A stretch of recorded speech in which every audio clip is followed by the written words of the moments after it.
اعوذ باللہ من الشیطان الرجیم بسم اللہ الرحمن الرحیم۔ دروس شریعت کلاس کے درس نمبر 20 میں ہم نے حج کے ارکان بیان کیے،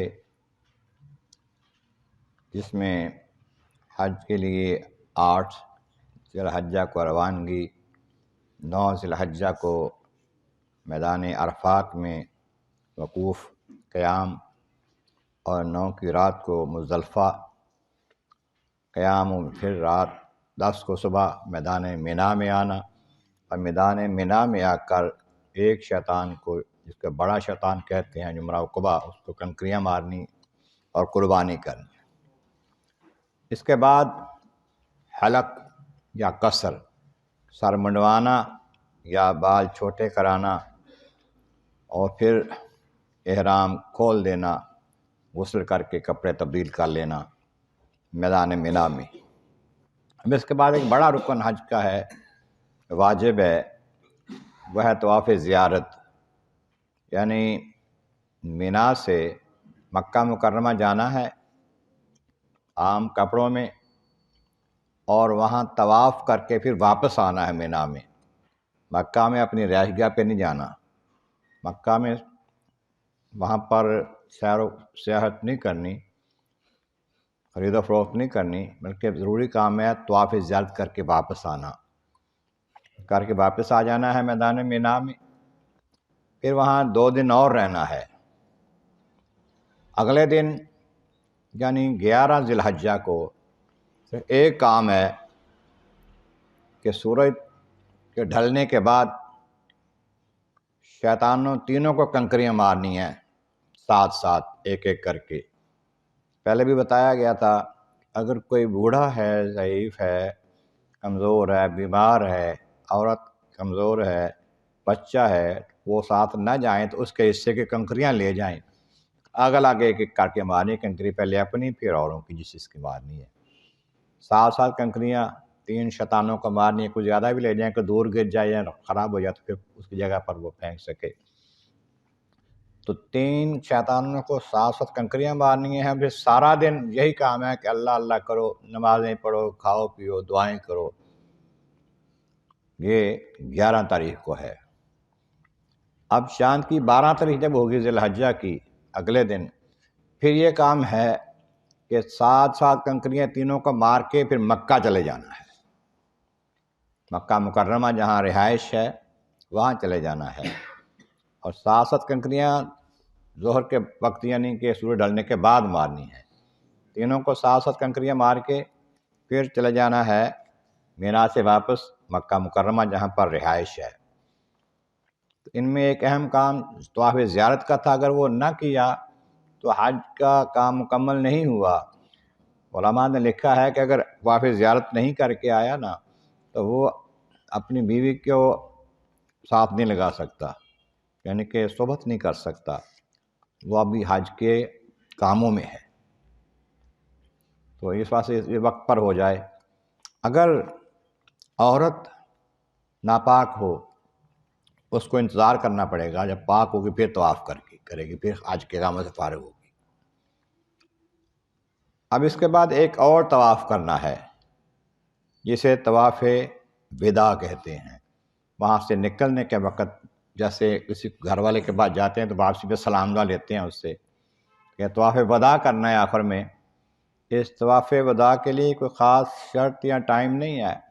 اگر اس طواف کے بعد یعنی مکہ آنے کے بعد ایک طواف کر لیا ہے، اس کے بعد موقع نہیں ملا چلے جائیں تو پھر ٹھیک ہے۔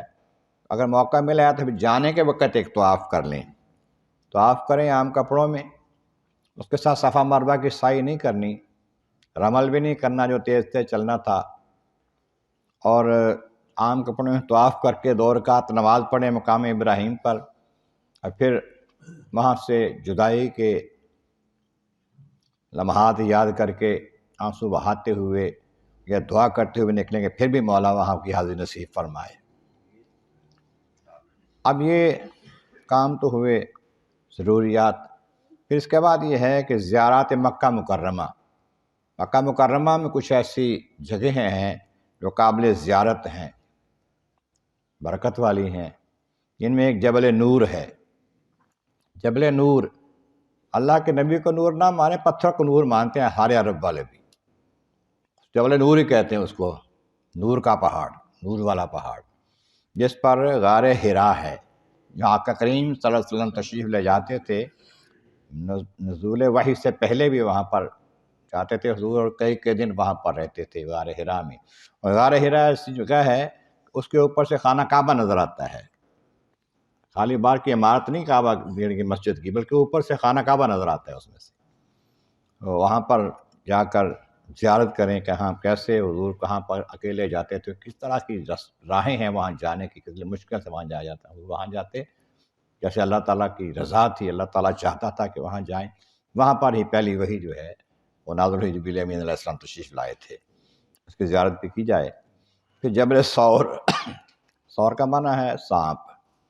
جبل ثور وہ ہے جہاں پر ہجرت کے موقع پر حضور نبی کریم صلی اللہ علیہ وسلم اپنے یار گاہ سیدنا ابوبکر صدیق نظروں کے ساتھ ٹھہرے تھے، 3 دن رات قیام کیا تھا وہاں پر۔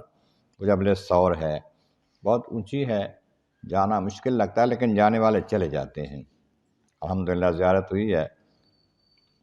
تو اس کے بعد ایک مسجد جن ہے، مکہ سے مینا کی طرف جاتے ہوئے راستے میں مسجد ہے، تو اس مقام پر اس مسجد جہاں بنی ہے وہاں جنات نے حضور کی بیعت کی تھی۔ حضور تلاوت کلام پاک فرما رہے تھے، جنوں نے سنا، پھر جنہوں نے حاضری دی، جن حاضر ہوئے حضور کی بارگاہ میں، انہوں نے بیعت کی، اسلام قبول کیا۔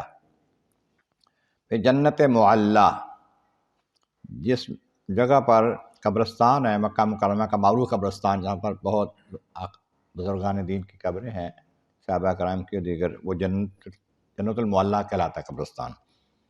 اور اس کے بعد ایک جگہ ہے جسے بیت آمنہ کہتے ہیں، حضور کی والدہ ماجدہ سیدہ آمنہ سلام اللہ علیہا، ان کا گھر، یعنی ایک حضور جس گھر میں پیدا ہوئے تھے، دنیا میں تشریف لائے تھے، میلاد پاک ہوا تھا، وہ گھر وہاں پر حرم شریف کے بالکل قریب ہے، مشرق کی طرف۔ تو حضور صلی اللہ علیہ وسلم وہاں ولادت ہوئی تھی، وہاں پر اب لائبریری بنی ہوئی ہے، قریب ہی ایک پہاڑی پر مسجد بلال ہے، اور وہ مقام جہاں شق قمر کا معجزہ ہوا تھا۔ تو یہ سب مقام دیکھ کے کعبہ ہے، جس کو اللہ تعالیٰ توفیق عطا فرمائے۔ باقی انشاءاللہ تعالیٰ اگلے سبق میں ہم ذکر کریں گے کہ حاجیو آؤ شہنشاہ کا روضہ دیکھو، کعبہ تو دیکھ چکے، اب کعبے کا بھی کعبہ دیکھو۔ انشاءاللہ تعالیٰ 1-2 دن میں کچھ سوالات پیش کروں گا، جن حضرات کو ذوق ہے سوالات اور ساتھ سرٹیفکیٹ کی فیس معمولی سی ہے وہ جمع کرائیں گے، تو انشاءاللہ تعالیٰ ان کو سرٹیفکیٹ بھی دیا جائے گا۔ اللہ تعالیٰ توفیق عطا فرمائے۔